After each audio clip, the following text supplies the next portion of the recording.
Question number 22. Which of the following equations is equivalent to 5x minus 3y equals 21?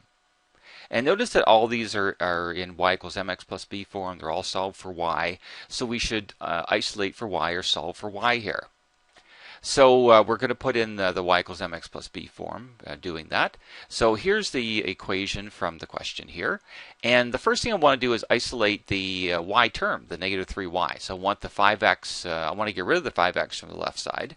And so we bring it over to the right, or instead of bringing it to the right, some people think about subtracting 5x. So if I subtract 5x from both sides actually,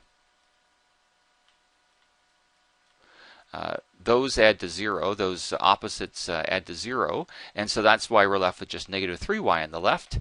And now you can write 21 minus 5x. I've written the negative 5x first because in y equals mx plus b, the x term is actually first and the y-intercept's on the end. That's the only reason I'm writing the negative 5x first. And so I have the y term isolated. Now I want to isolate the y itself and get rid of the negative 3. Well, the negative 3 is multiplied by the y, and how you undo multiplying is you divide. So I'm going to divide by negative 3. So there's my negative 3y divided by negative 3, the negative 5x divided by negative 3, and the 21 divided by negative 3. And so those negative 3's divide out to leave just y on the left. And now a negative divided by negative is a positive. So that's why I'm going to change this into 5/3 instead of writing negative 5 over negative 3. So it's 5/3 x. And 21 divides evenly by negative 3, goes in with a negative 7 y-intercept.